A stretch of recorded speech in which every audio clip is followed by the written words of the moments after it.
versículo 3. Livro de 1 Samuel, capítulo 3, versículo 3.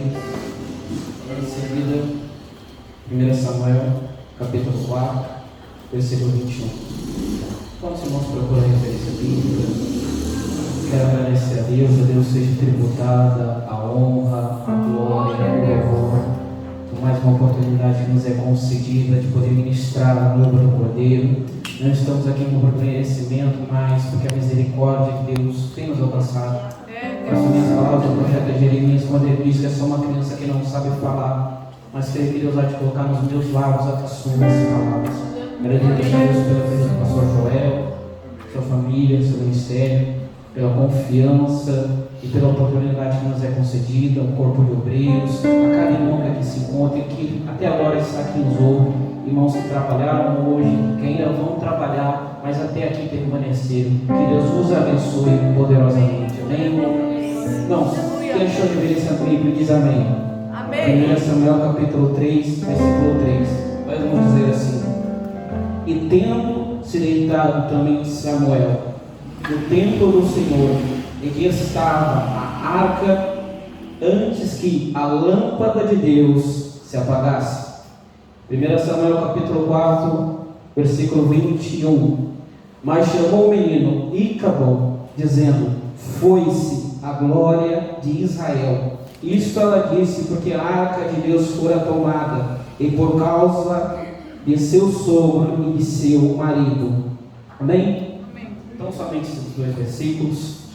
Irmãos, Deus levanta um legislador por nome de Moisés. Moisés é aquele legislador que livra o povo de Israel do Egito e conduz o povo para uma peregrinação de cerca de 40 anos. Após a sua morte, se levanta outro legislador, que é Josué. Josué é morto. Então se levanta um período num tempo em Israel que é chamado do tempo do período dos juízes. Se levanta cerca de 12 juízes. E nesse período é um período chamado do período das trevas em Israel. Por quê?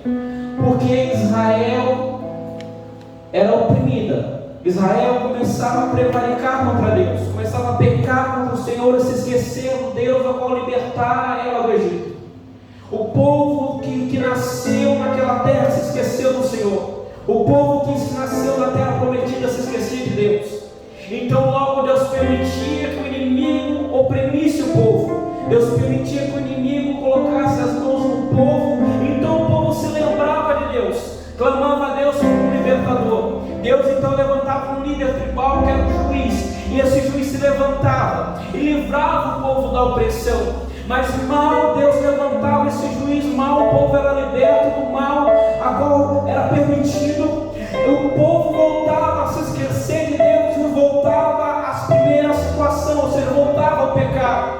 É como aquele crente que no momento de aflição ele se lembra de Deus, no momento do aperto ele se lembra de Deus, mas mal Deus abençoa, mal Deus dá um livramento, e quando ele recebe o livramento, logo ele se esquece do Senhor. É como aquele crente que ele está firme nos cultos, é como aquele crente que diante da opressão está firme, culto após culto, e não consagração após consagração, mas logo Deus o livra, você não vê ele mais na igreja, logo Deus o livra, você não vê mais ele na consagração, logo Deus o livra, ele se esquece de Deus, mas esse ciclo se torna um ciclo vicioso em Israel. E Deus levanta um juiz, e esse juiz vai ser Eli. E a palavra de Deus fala que Eli era sacerdote, e ele começa a julgar o povo de Israel. E Eli tem por 2 filhos, Ofni e Finéias. Também eram sacerdotes, estavam aprendendo para seguir o ofício do pai e tomar o lugar do pai quando o pai fosse tomado. Ou seja, quando Eli morresse, quem sucederia Eli seriam os seus filhos. Mas a palavra de Deus fala que Ofni e Finéias eram filhos de Belial. A palavra de Deus vai dizer que Ofni e Finéias faziam aquilo que desagradava a Deus. A palavra de Deus vai dizer que Ofni e Finéias profanavam as coisas santas do Senhor. E Eli, o povo levava Eli, seus filhos têm fornicado, seus filhos têm bebido, têm se embriagado dentro do templo do Senhor e profanado as coisas de Deus. Mas Eli fazia vista grossa quando as fixa todos os pecados dos seus. Mas Deus levanta um profeta. Deus não dá o nome do profeta no texto, mas Deus vai levantar um profeta. Por quê? Porque Deus é que levanta, mas Deus também abate. Deus é aquele que ergue e exalta, mas Deus é aquele também que abate o soberbo. Quando o homem não quer colocar a casa em ordem, Deus vai colocar a casa em ordem. E a palavra de Deus fala que Deus levanta o profeta, e ele vai dizer para ele: Eli, Deus confirmaria teu ministério. Eli, Deus faria a tua casa próspera. Mas você não quis ouvir a voz de Deus. Você preferiu aos teus filhos do que ao Senhor. Você preferiu os teus filhos do que ouvir a voz do Deus de Israel.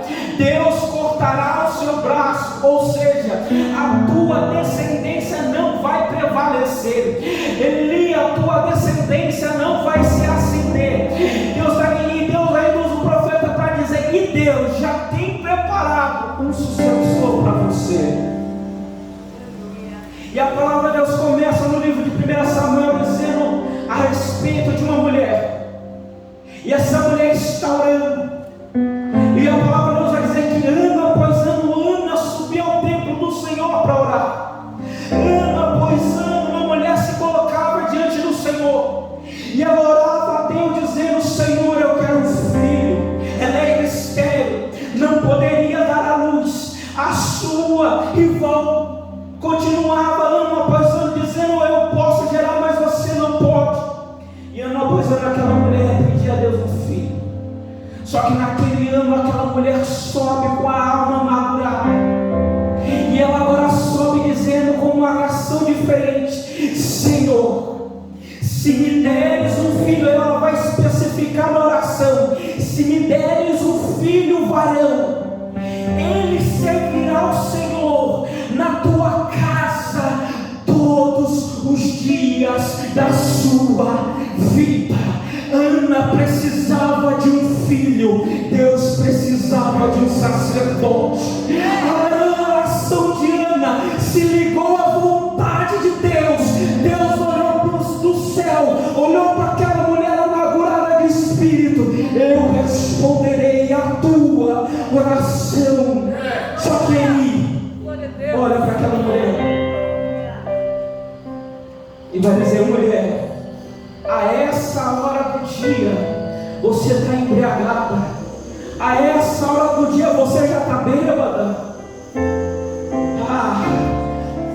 Eli, filho de Belial, quem se embriaga é teus filhos. Eu estou amargurada de espírito. Eu estou amargurada de espírito, porque Eli já estava se desviado no caminho do Senhor, já não via mais como via antigamente. E ele veio de bobeira, fala bobeira, e vai dizer: mulher, que o Deus de Israel conceda a tua petição. E a palavra de Deus fala que ela gera. E depois de 4 anos, a criança já está desmamada, ela leva a criança até o templo. Eli vê uma mulher vindo, ele não a reconhece. Ana vai dizer: você lembra de mim? Não. Você não lembra daquela mulher que você falou que era bêbada? Não lembro. Bem, por este menino orava eu, e Deus concedeu a minha petição.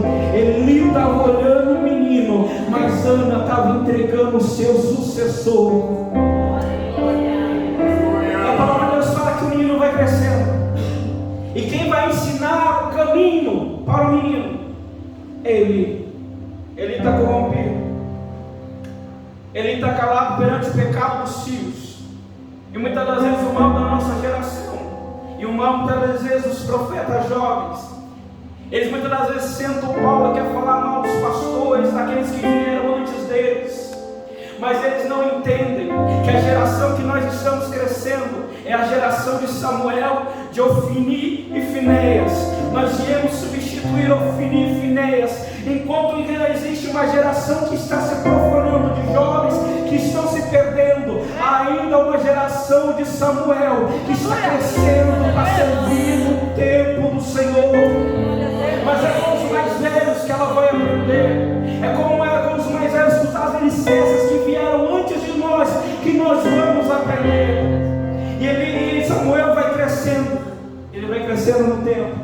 Ele vai ensinando. Samuel é dessa forma que tem que sacrificar. Samuel é dessa forma que tem que se servir ao Senhor. Dentro do templo é assim que se faz. Olha, perante da arca de aliança você lembra que se você entrar você vai morrer. E o Samuel vai crescendo no favor e na graça do Senhor. E a palavra de Deus vai dizer que naqueles tempos as visões eram escassas, as profecias eram escassas, não havia praticamente profecia nem visões. Mas Deus vai se manifestar ao menino. E Samuel está deitado. E a palavra de Deus fala que ele está deitado aonde? No templo, perante a arca. Enquanto Ofni e Finéias profanam o templo, há um menino que dorme aos pés da arca. Enquanto aqueles que desprezam a presença do Senhor, aqueles que estão crescendo no favor do Senhor, enquanto aqueles que querem se relacionar com a presença no pecado, aqueles que sabem que a santidade ainda convém à casa do Senhor. E aquele menino ouve uma voz na noite: Samuel. Ele se levanta e vai até ele, porque a palavra vai dizer que Samuel não conhecia a voz do Senhor. Ele vai até ali: Senhor, o Senhor me chamou? Não, Samuel, não te chamei. Volta-te a deitar. Pela primeira vez, Samuel deita-se de novo. Mais uma vez o Senhor o chama, até a terceira vez, e se repete. Então não é Samuel que vai perceber, mas é Eli que vai dizer: Samuel. Ele pode estar desviado, mas ele ainda sabe quando é Deus que chama. Ele pode estar desviado, mas ele ainda sabe ensinar o caminho para Samuel. Samuel, quando essa voz te chamar mais uma vez, você vai dizer: fala, que o teu servo ouve. E o Senhor chama Samuel e vai dizer para Samuel: Samuel. E a primeira mensagem de Samuel é dura.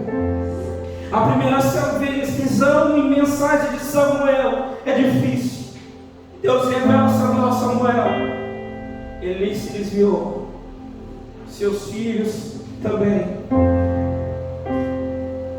e ele irá morrer, seus filhos no mesmo dia, e eu farei de você o sucessor dele. Confirma na mesma palavra que o profeta tinha dito. E pela manhã ele vai ter com o menino e vai dizer: me revela o que o Senhor te disse. E Samuel vai relutar e vai dizer: eu não vou dizer. Samuel fala: Senhor, eu não vou dizer. Samuel fala: se teus filhos irão morrer a espada no mesmo dia, e você vai morrer junto.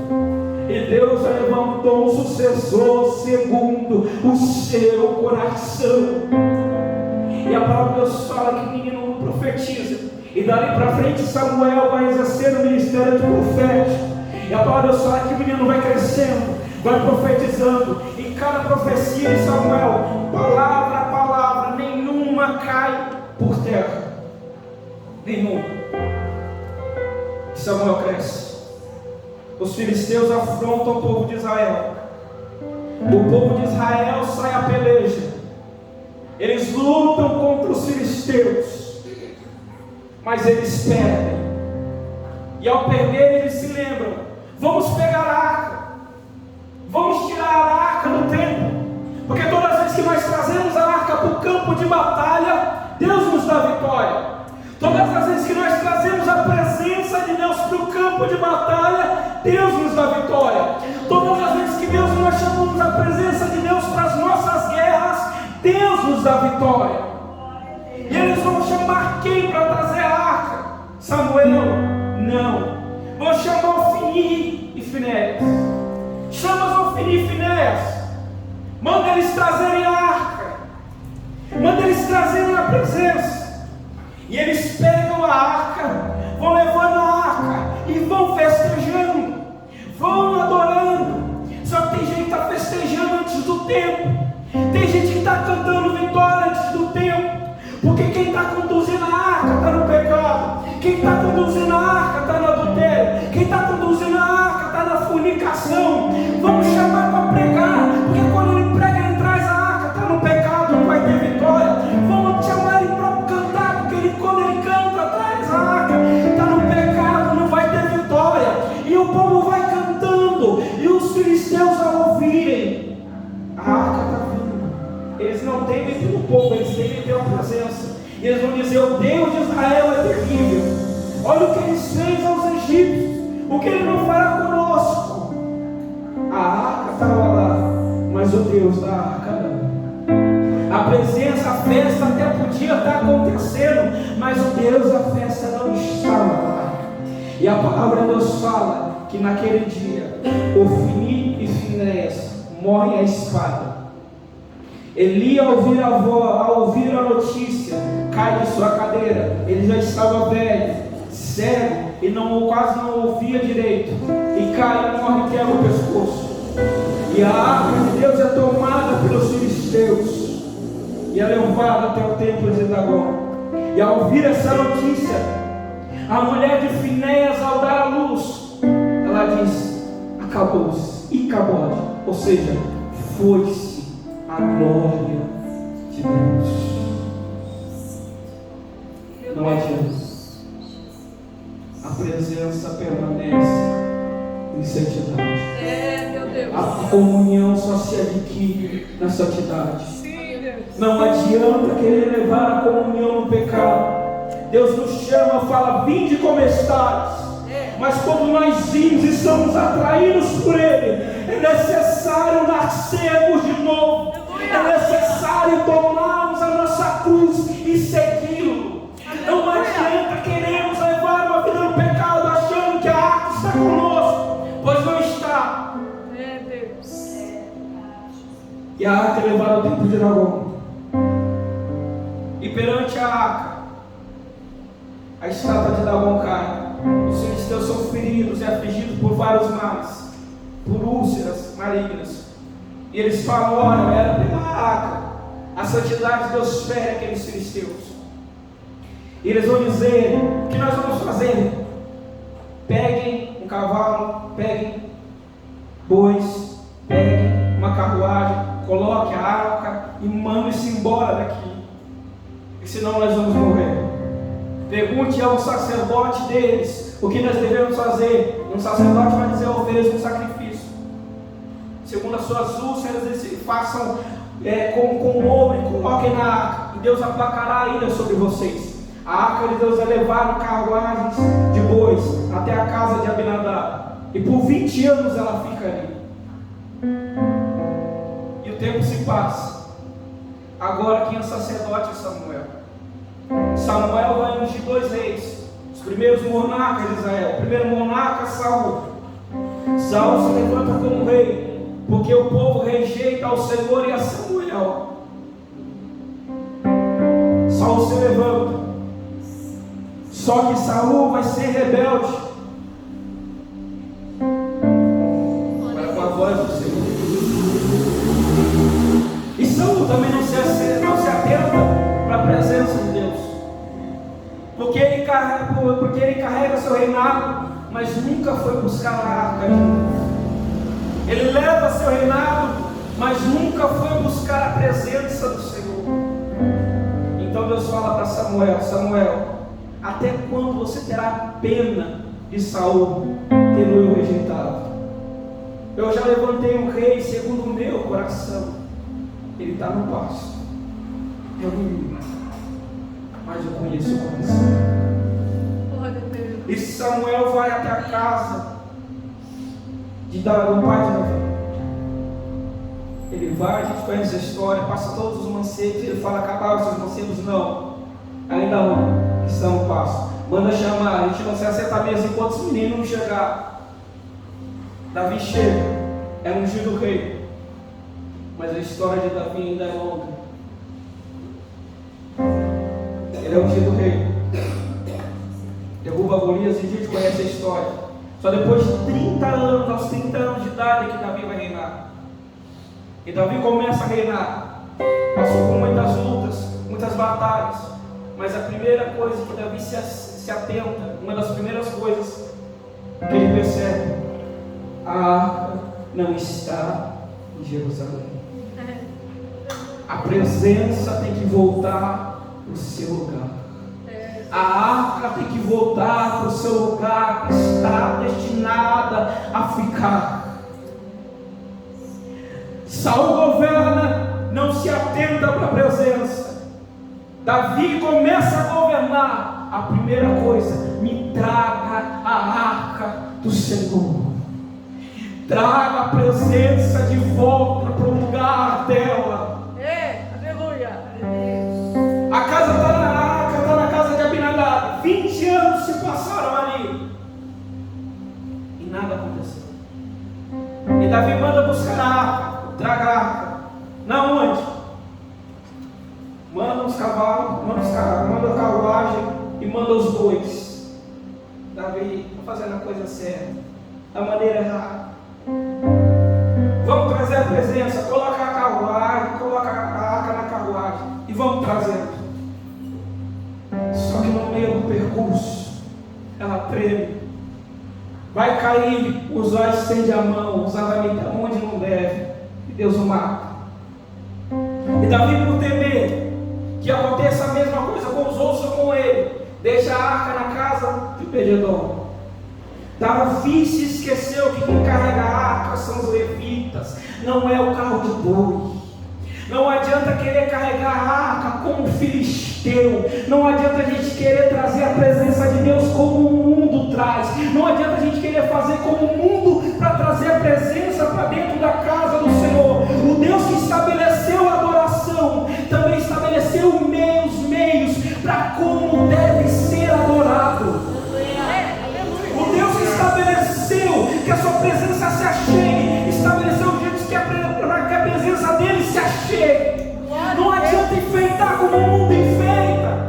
Não adianta colocar nos carros de boi como o mundo coloca. É do jeito dele, é da maneira dele, porque a glória e a casa ainda é dele. Não nos reunimos aqui para nos vermos apenas, mas para tributar a ele toda a honra e toda a glória.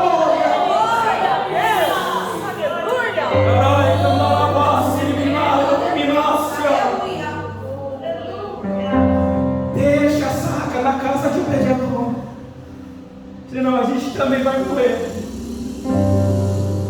E deixa eu ali.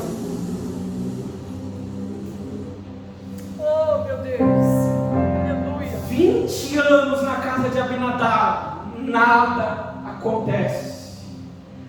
2 meses na casa de Obed-edom, 2 meses. A notícia percorre e chega ao ouvido de Davi. Davi, sabe onde você deixou a arca? Deixa eu te contar. Tem uma prosperidade inimaginável. Deixa eu te contar. Você deixou lá, era pobre, mas tem uma prosperidade que você não tem noção. Davi, Obed-edom é descendente de Corá. A função dos levitas era carregar a arca, mas cada levita tinha uma família, tinha um clã. Cada clã era responsável por uma coisa. Um clã era responsável por ser porteiro, o outro era responsável por limpar a casa, outros por ser soldados, outros por carregarem o louvor e outros carregarem a arca. A Obed-edom é da linhagem de Corá, responsável por quê? Pelo louvor, pela adoração. Na casa de Abinadab tem a arca, mas ele se desfaz da presença. Tem a arca, mas não tem culto. Tem a arca, mas não tem adoração. Tem a arca, mas não tem louvor. Tem a arca, mas não tem a comunhão com a arca. Mas na casa de Obed-edom, o culto começa logo cedo. Já liga na Cassiane, vai logo no 500 graus, vai cultuando, porque vai limpando a casa e vai adorando a Deus. Ela limpando a casa e adorando ao Senhor, ela lavando a louça e falando com Deus. É sentado no sofá ali, de joelhos, orando e pedindo ao Senhor: Deus, fala comigo no culto hoje, porque na casa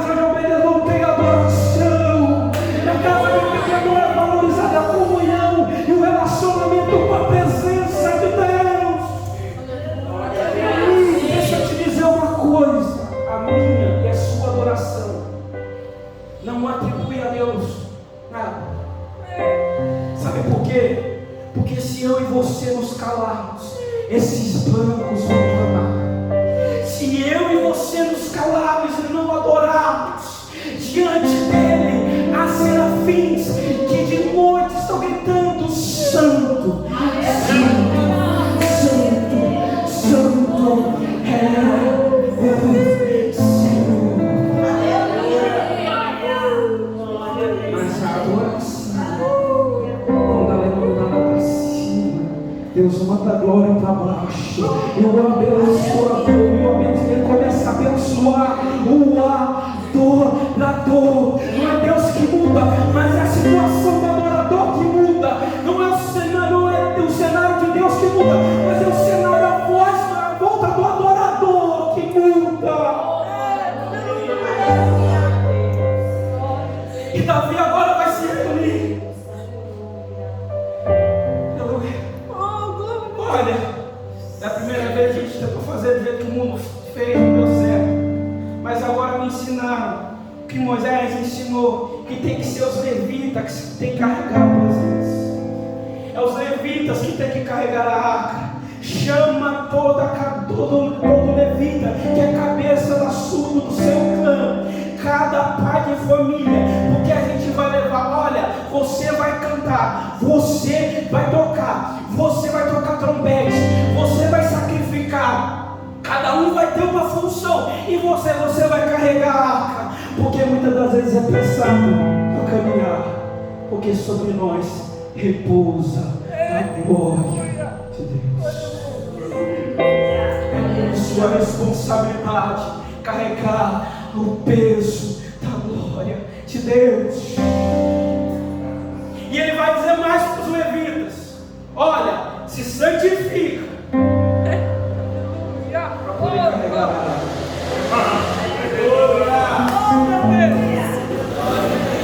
Se consagra para poder carregar a arca.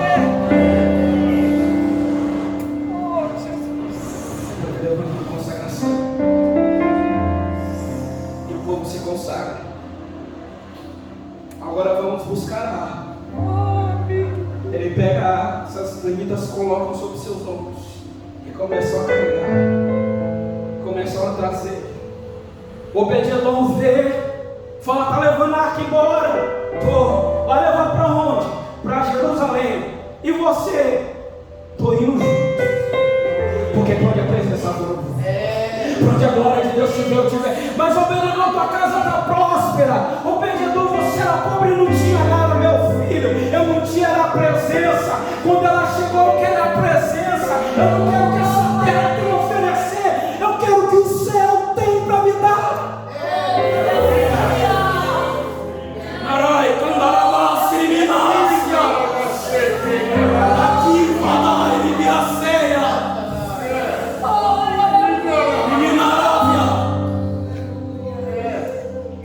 Onde você deixou a arca da aliança,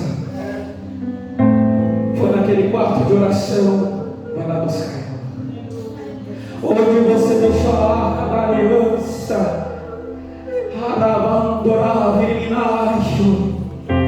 era quando você lavava a louça, ia orando e dizendo a Deus: Deus, eu estou passando por isso, por aquilo. Ela que a arca estava, e tua comunhão com Deus estava. Volta lá.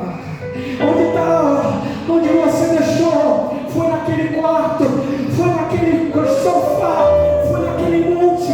Volta, porque a arca ainda está lá, e o Deus da arca te espera lá. Foi no culto de ensino, foi na escola dominical. Volta, volta, volta, volta, volta, volta. Sabe por que eu acho tremendo, irmãos? Nós vivemos um mundo em que 8 bilhões, cerca de 8 bilhões de habitantes vivem. 8 bilhões. A gente começou a orar aqui. Se eu falar quem estava orando o que, ninguém sabe. Mas lá do céu, em 8 bilhões de habitantes orando, lá de cima ele ouviu e disse: eu conheço essa voz. Eu conheço essa voz. Eu conheço essa voz. Eu conheço essa voz. Eu conheço essa voz.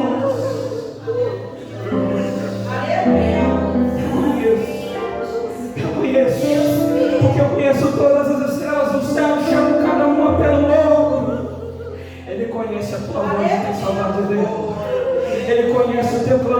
tem saudade dele. Volta à comunhão, volta ao relacionamento, volta a buscar, e traz de volta para o lugar dela. Ave traz. Só que agora é diferente. Vocês vão cantando, eu estou com escola sacerdotal. E a cada 6 passos, no 7º, sacrifica. 6 passos no 7º, sacrifica. 6 passos no 7º, sacrifica. Por quê? Porque para ter comunhão tem que ter sacrifício. Para ter comunhão tem que ter sacrifício. É doído, é pesado, mas tem que ter. É doído, é sacrificante, mas tem que ter. Não existe atalho. Não existe. Não existe. Ele vai chegando. E quando ele chega em Jerusalém, Mical olha lá de cima. Davi está dançando, porque conseguiu trazer a presença para de novo. Trouxe a arca de novo para Jerusalém. E agora Davi se solta. E Mical está olhando lá de cima. Não acredito que o rei está fazendo isso. Não acredito que o obreiro está fazendo isso. Não acredito que ele está adorando desse jeito, meu Deus. Mas Mical não entende. Mical não entende o que é sacrificar. Mical não entende a importância da presença. E ela não entende que diante da presença, até a tristeza salta de alegria. Diante da presença, não dá para ficar parado. Não dá para ficar prostrado. Não dá, não dá, não dá, não dá. Deixa eu chamar de menino. Deixa eu chamar de criança. Porque o que alegra a casa é as crianças brincando. O que alegra a casa é as crianças. A gente sabe que tudo é com ordem e essência. Mas irmão, se solta. É hora de adorar. É hora de louvar. Deixa me falar. E adora o Deus de Israel. Deus fiel. Meu Deus. Volta. Traz de volta. Deus Santo. Ah.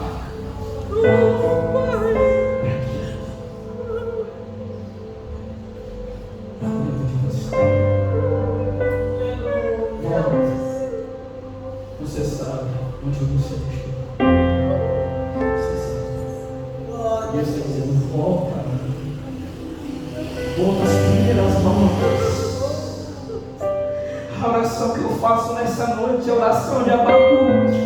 Aviva no Senhor, aviva a tua obra. E no meio dos anos, a notifica. Aviva no Senhor.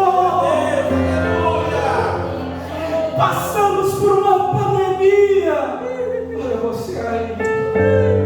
Passamos por uma pandemia, não podíamos cultuar. Mas um dia você está nesse mundo. E você dizia na sua casa: ah, se eu tivesse um culto hoje.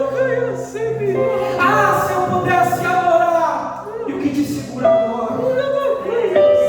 Te segura agora, pelo amor de Deus.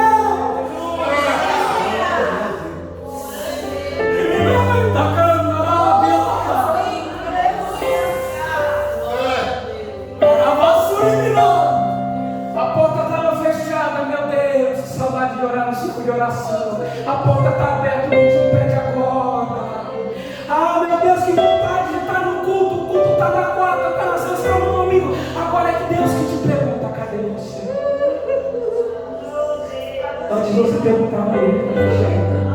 Agora Deus pergunta: cadê você? Cadê você? Cadê? Porque ele é meu olho. Quem anda em espírito. Ele está procurando. Ele está procurando você. Será que tem adorador aqui nesta noite? Aleluia!